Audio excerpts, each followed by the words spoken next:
Welcome to The Explainer. Today, we are digging into the entire bloody story of a true horror icon. We're going to follow the possessed good guy doll, Chucky, all the way through the original Child's Play trilogy. So here's what we're going to do. We're going to track Chucky's rampage right from the start. How a serial killer's soul ends up in a kid's toy.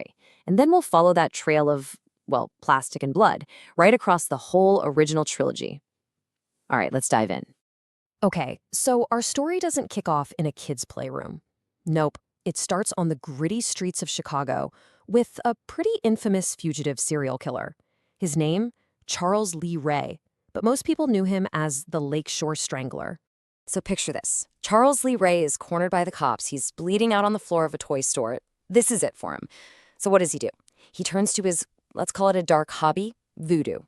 With his very last breaths, he's chanting this ritual to transfer his soul. And what's the closest thing to him? A good guy doll. Then, in this just perfect storm of dark magic and seriously bad luck, boom, lightning hits the store. The transfer works. The killer might be dead, but his evil, that's about to get a whole new life. So the killer's body is toast, but his soul is now living inside a piece of plastic. And you just know this cursed doll is about to end up somewhere it shouldn't. In this case, in the hands of a really, really unlucky 6-year-old kid named Andy Barkley. Now, for little Andy, this is like the best day ever.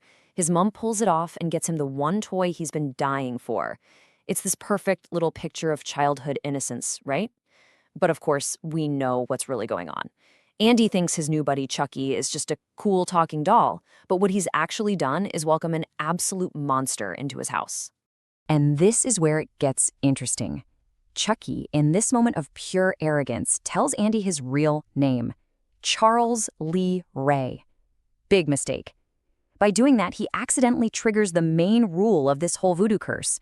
Now, his soul can only go into Andy's body, and the clock is officially ticking.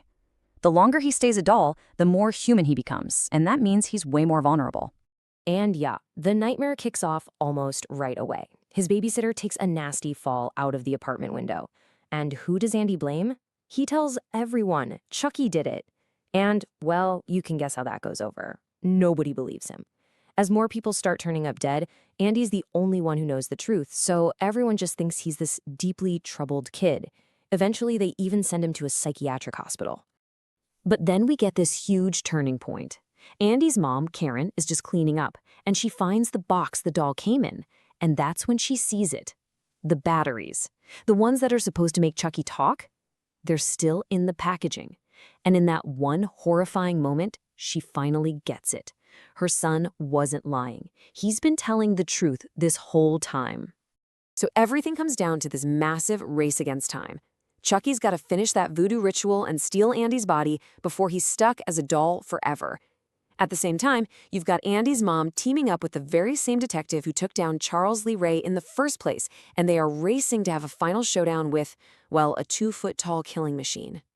Okay, so you think being burned to a crisp, chopped up, and shot would be the end, right? Wrong. This is where we start to see the real Chucky formula take shape. Fast forward 2 years, and believe me, this nightmare is far from over. So get this, the Play Pals toy company, they're in full damage control mode. They want to kill this killer doll urban legend to protect their stock price. So what's their brilliant idea? They get Chucky's burnt-up remains and rebuild him, just to prove he's a totally normal toy. But of course, during this brilliant PR stunt, a freak power surge hits the machine and bam, just like that, Charles Lee Ray's back in business. Meanwhile, things have not been good for the Barkley family. Andy's now 8, he's in a foster home, and his mom, she's been put in a psychiatric hospital, basically for backing up his crazy-sounding story. He's just trying to have a normal life. But Chucky finds him, and he is still dead set on getting into Andy's body. And Chucky's method is pretty clever. He just slips into the foster home by swapping himself out with a different good guy doll. He just plays the part, Sits there, acts like a toy, all while waiting for that perfect moment to corner Andy and finish what he started. And the rampage is just swift and brutal. Anybody who gets in Chucky's way, a teacher, his foster parents, doesn't matter, they're gone.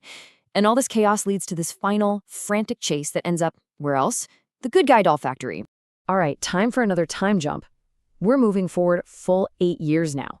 Andy's practically an adult, and Chucky, Well, let's just say he's about to get another, factory reset.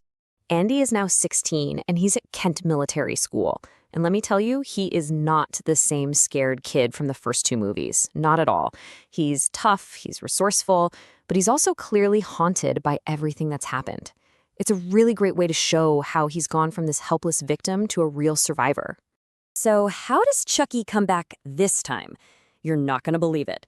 The Play Pals company, yep, them again, decides to relaunch the Good Guy doll line. And as they're cleaning out the old factory, a single drop of Chucky's blood falls from his old mangled body right into a giant vat of melted plastic. And just like that, his soul is baked into the very first doll off the brand new assembly line. So Chucky's first move is to mail himself directly to Andy. But the plan hits a snag. A much younger kid at the school, Tyler, gets the package first. Chucky's desperate, so he just rolls with it and reveals his true identity to Tyler instead. And that changes everything. Suddenly, the rules are different. Andy isn't the target anymore. He's now the only person who can protect Chucky's new target. And the climax, which takes place in a carnival funhouse, does more than just end the movie.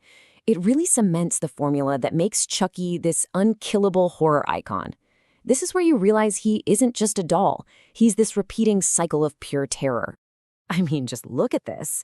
You can see how the stakes just get higher and higher with each movie.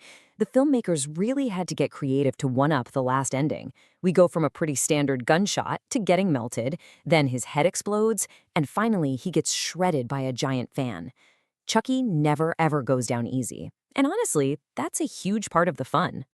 So it all boils down to this, right? The Chucky formula. Step 1, he gets resurrected, almost always because of some corporate bonehead move. Step 2, he starts hunting for a kid's body. And step 3, he gets defeated in some totally over-the-top, gory way, but it never really sticks.